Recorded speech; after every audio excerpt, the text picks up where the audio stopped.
नहीं कराऊंगा, मेरा पूरा फोकस जंग पे होगा। अब देखिए मसला क्या है, जो यूरोप के कंट्रीज़ हैं वो ये कह रहे हैं कि आप जो है वो एंटी करप्शन यूनिट भी आपने अपने अंडर कर लिया, अब कल को आपके पास जो एड आएगी वो पैसे आप खा गए या आप लोगों ने करप्शन उसमें कर ली तो हम आपको क्या कह सकते हैं। लेकिन प्रॉब्लम ये है कि यूरोपियन कंट्रीज़ भी इस टाइम यूक्रेन की मदद से पीछे नहीं हट सकते, क्योंकि यूक्रेन अगर एक दफ़ा फॉल कर गया, मैं ये कई बार आपको बता चुका हूँ, if Ukraine will fall, next target will be Estonia, Latvia and Lithuania और मोल्डोवा या पोलैंड, ये ममालिक अगला टारगेट होंगे जो रूस का होंगे, और रूस फिर नेटो से भी कन्फ्रंट्रेशन में नहीं डरेगा। तो यूक्रेन का बच जाना, इस जंग में ना हारना बड़ी इंपॉर्टेंट ज़रूरत है नेटो कंट्रीज़ की, स्पेशली अमेरिका की और जो यूरोप के बाकी ममालिक हैं जो नेबर्स हैं।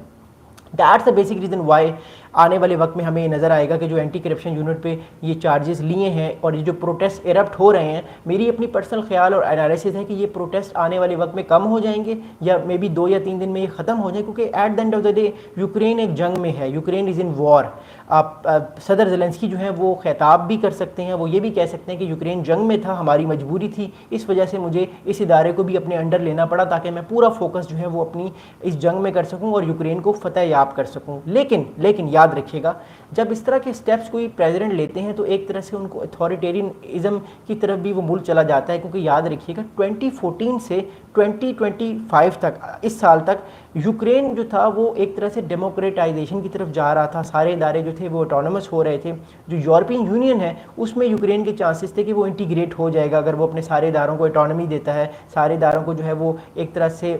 गवर्नमेंट के अंडर नहीं रखता, क्योंकि जो यूरोप के कंट्रीज़ हैं वो सारे जो उनके इदारे हैं, जो जुडिशरी हो गया, उनका जो फाइनेंस का इदारा हो गया, उनकी जो मिलिट्री हो गई, पुलिस हो गई, ये इदारे गवर्नमेंट के नहीं होते, ये बेसिकली सारे इदारे ऑटोनमस होते हैं। हाँ, ये गवर्नमेंट को रिपोर्ट ज़रूर करते हैं लेकिन इनकी अपनी अपनी ऑटोनमी होती है। गवर्नमेंट इन पे किसी भी तरह का जो है वो जोर नहीं डाल सकती और अपने कोई भी गलत काम नहीं करवा सकती या अपनी मर्जी से कोई काम इन इदारों से ये नहीं करवा सकते। तो यही चीज़ जो थी यूक्रेन में भी हो रही थी, यूक्रेन बहुत ज़्यादा बेहतर डेमोक्रेटिकली साइड पर जा रहा था, बट इस अमल की बात जो है वो एक फियर मॉन्गर हो रहा है पूरे यूरोप में कि क्या जो है वो आने वाले वक्त में एक अथॉरिटेरियन स्टेट बन जाएगी। सदर ज़ेलेंस्की जो है वो एक तरह से यूक्रेन के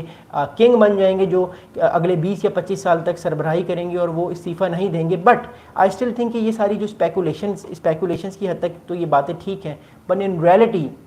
अगर हम तस्वीर को रियलिटी की बेस पे देखें तो यूक्रेन जो है वो हालत जंग में है और पिछले तकरीबन 3.5 साल से हालत जंग में है। उसका 20% हिस्सा जो है पुतिन कैप्चर कर चुके हैं, रशिया की फोर्सेस कैप्चर कर चुकी हैं। तो ऐसे वक्त में जो ये प्रोटेस्ट इरप्ट हो रहे हैं, ये प्रोटेस्ट आस्ता आस्ता ऑटोमेटिकली ख़त्म हो जाएंगे, क्योंकि ये प्रोटेस्ट गवर्नमेंट को गिरा नहीं सकते। देखिए